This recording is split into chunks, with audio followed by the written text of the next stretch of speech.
पाकिस्तान से छीने गई आईफोन्स की दुबई में फरोख्त का इंकशाफ। हाल ही में डीआईजी साउथ कराची इरफान बलोच ने इंकशाफ किया है कि दुबई से खरीदारी करके पाकिस्तान वापस आने वाले शहरियों से ऐसे मुतअद्दिद आईफोन्स बरामद किए जा चुके हैं। एक निजी चैनल को इंटरव्यू के दौरान उन्होंने बताया कि कराची से छीने और चोरी होने वाले तकरीबन 10,000 से जायद मोबाइल फोन्स के IMEI नंबर सिस्टम पर रन किए थे, जिनके जरिए काफी मोबाइल फोन्स का सुराग लगा लिया गया।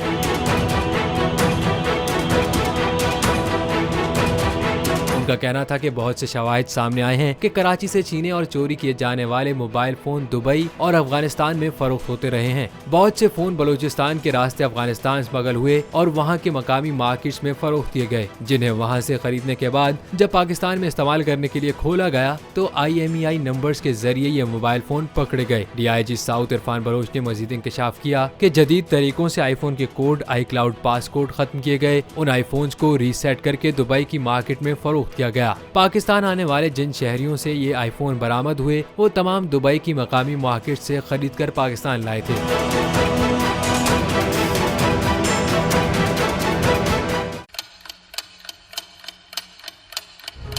आप लोग इस मुल्क पाकिस्तान में आजाद हैं।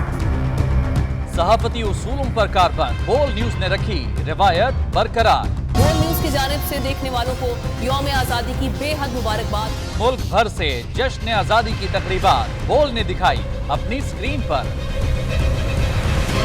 पाकिस्तान के 76वें यौम आजादी का जश्न बोल ने सुनाई पाकिस्तान जिंदाबाद के नारों की गूंज।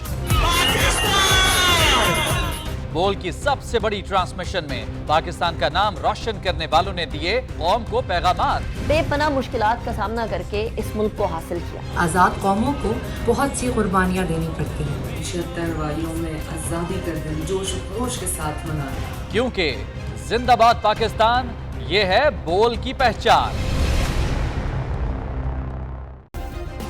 सब्सक्राइब करें और बेल दबाएं ताकि कोई खबर रह न जाए।